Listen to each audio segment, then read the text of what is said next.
नमस्कार, आप सुदर्शन के डिजिटल प्लेटफॉर्म पर हैं और मैं हूं कुंदन श्रीवास्तव। हम बात आज करेंगे बिहार चुनाव की। एक फेज़ का चुनाव हो गया, मतलब वोटिंग हो गई है, दूसरा फेज़ बचा हुआ है।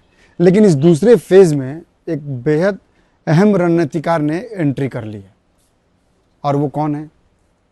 और उनकी एंट्री भी बहुत महत्वपूर्ण है, क्योंकि ये माना जा रहा है कि 122 सीटों पर होने वाले इस चुनाव में उनकी भूमिका बहुत बड़ी हो सकती है। और वो, मैं आपको बता दूं, वो आउटसाइडर प्लेयर हैं और उनकी एंट्री मात्र से ही पूरे बिहार में चुनाव का सिनेरियो और सियासी मतलब बदल गया है। अब आप सोच रहे होंगे कि कौन है वो, तो चलिए मैं आपको बता ही देता हूँ कौन है, जिसके बाद से ये सियासी समीकरण पूरा बदलते बदलते नजर आ रहा है। मायावती, उत्तर प्रदेश की पूर्व मुख्यमंत्री मायावती और बसपा सुप्रीमो मायावती। अब आप ये सोच रहे हो कि मायावती के एंट्री से आखिर चुनावी समीकरण कैसे बदला, ये मैं आपको डिटेल में बताऊंगा। आप इस वीडियो को लगातार देखते रहिए, क्योंकि मायावती के एंट्री के बाद से यह माना जा रहा है कि वहां का समीकरण, खासकर सीमांचल का समीकरण पूरी तरह से बदल गया है। कैसे बदला और क्या इसका वाकई कोई बड़ा इंपैक्ट पड़ सकता है क्या, या किन किन पार्टियों को इससे बड़ा नुकसान हो सकता है, ये पूरी डिटेल जो है मैं आपको अपनी इस वीडियो में बताने वाला हूं। सबसे पहले आप ये समझिए कि आखिर हम क्यों कह रहे हैं कि मायावती की एंट्री ने सियासी हलचल मचा दी है। इसका पहले कारण समझ लीजिए आप। मायावती, माना यह जाता है कि मायावती जब उत्तर प्रदेश में मायावती ने जब एंट्री की थी, या जब चुनाव लड़ा था, लोकसभा चुनाव हो या फिर विधानसभा चुनाव हो, तो ये माना जा रहा था कि वो बीजेपी की बी पार्टी है और बीजेपी को उससे फायदा हुआ था। हालांकि अगर आप समीकरण के रूप में देखेंगे तो ऐसा बीजेपी वाले इससे इनकार करते हैं कि मायावती के लड़ने से उनको कोई फायदा हुआ था। लेकिन अगर आप समीकरण की बात करें, जातीय समीकरण की बात करें खासकर, और वोट और सीटों की बात करें, तो वाकई मायावती के एंट्री से फर्क पड़ा था। और विधानसभा चुनाव में खासकर 500 से 1000 वोट भी बहुत मायने रखते हैं हार जीत के लिए। अब वही मायावती, बिहार में मायावती ने एंट्री कर ली, और भी फर्स्ट फेज के इलेक्शन के बाद से। हम आगे बढ़े इससे पहले आपको बता दें कि इससे पहले भी मायावती 200 सीटों पर चुनाव लड़ी थी बिहार में। सफल कितनी हुई, असफल कितनी हुई, ये अलग की बात है। लेकिन उस समय जो जातीय समीकरण बिगड़ा, क्या वही जातीय समीकरण इस बार भी बिगड़ेगा, ये बड़ा सवाल है।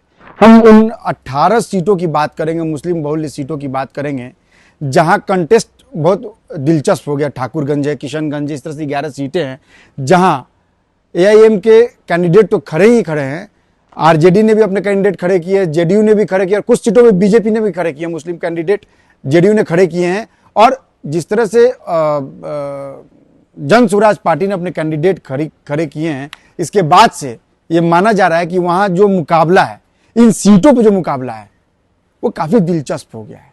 मतलब ये हुआ कि अगर हो सकता है, कई बार आपको चुनाव के बाद ये देखने को, नतीजों के दिन ये समझ में आए कि हो सकता है कि बहुत सारे सीटों पर 200-250 वोट के अंतर से भी जीत हुई है।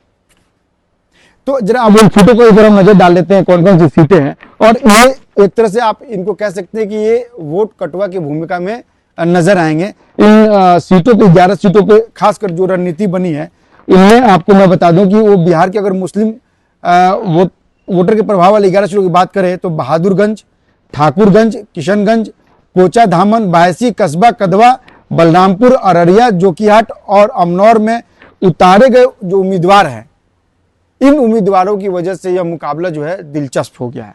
अब जरा उनकी रणनीति का मकसद जरा समझ जाइए कि हैदराबाद के सांसद असदुद्दीन ओवैसी ने सभी सीटों पर एआईएम के उम्मीदवार उतारे हैं।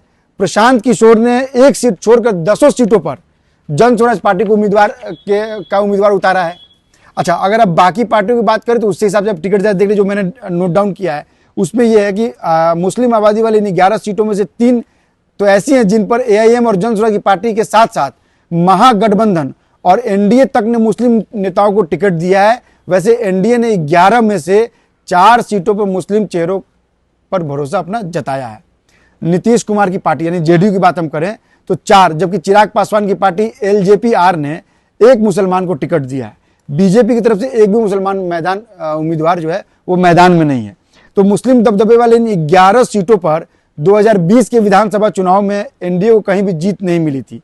एआईएम को सबसे ज्यादा 5 सीटें मिली थी, कांग्रेस को इस हिस्से में 4, आरजेडी और सीपीआई के हिस्से में 1-1 सीट आई थी। बाद में एआईएम के 4 विधायक ने आरजेडी में शामिल होकर तेजस्वी को अपना नेता बना लिया था। यानी कुल मिलाकर अगर इन सीटों की हम बात करें, इनके समीकरण की बात करें हम, तो पिछली बार एनडीए को सफलता यहाँ नहीं मिली थी। लेकिन अब सफलता मिलने के चांसेस ज़्यादा हो गए, क्योंकि इसमें जन स्वराज पार्टी की एंट्री हो गई है। और जब मैंने आपको पहले ही बताया था कि ये वोट कटुआ हो जाएंगे, वोट कटुआ अगर हो जाएंगे तो जाहिर सी बात है वोट जो है डिवाइड होगा। कई ऐसा परिसीमन है अपने देश में कि कई लोकसभा क्षेत्र में, एक लोकसभा क्षेत्र में 7 से 10 विधानसभा क्षेत्र होते हैं। तो इन छोटे छोटे सीटों पे जीत बहुत महत्वपूर्ण है। मैं इसलिए इन छोटे छोटे चीज़ों की बात कह रहा हूँ, क्योंकि अभी 122 सीटों पर और सेकेंड फेज में 11 नवंबर को वोटिंग होनी है।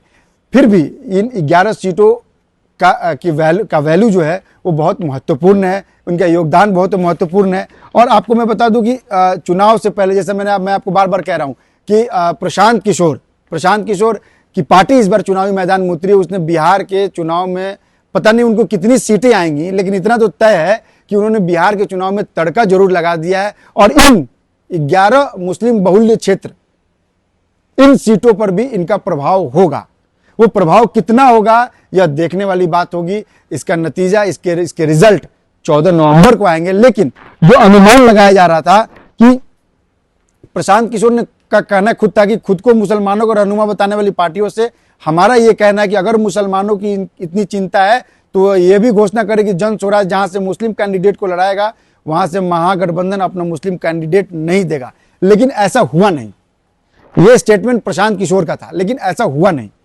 आरजेडी ने भी अपने कैंडिडेट खड़े किए हैं, एएम ने भी अपने कैंडिडेट खड़े किए हैं, जेडीयू ने भी 4 मुस्लिम कैंडिडेट खड़े किए हैं। तो कुल मिलाकर अगर इन 11 सीटों पर हम बात करें तो इन 11 सीटों पर जो समीकरण होगा वो बहुत महत्वपूर्ण है। और आने वाले दिनों में मैं आपको बता दूं कि जन स्वराज पार्टी, मुझे क्या आपको किसी को यह पता नहीं कि कितनी सीटें आएंगी, लेकिन इतना तय है कि जन स्वराज पार्टी ने बिहार के चुनाव में तड़का लगा दिया और इन 11 सीटों पर भी उनका प्रभाव पर्याप्त होगा, ऐसा माना जा रहा है। और देखने में जो ग्राउंड रिपोर्ट आ रही है उसके आधार पर भी हम लोग ये कह सकते हैं कि प्रशांत किशोर मेहनत कर रहे हैं, लगे हुए हैं। लेकिन जिस तरह की सफलता वो चाहते हैं और सोचते हैं, मुझे नहीं लगता कि वैसी सफलता उनको मिलेगी। हाँ, इतना जरूर है कि अगर कुछ सीटें भी उनको आती है तो यह उनके लिए बहुत बड़ी जीत होगी, उनकी बड़ी सफलता होगी।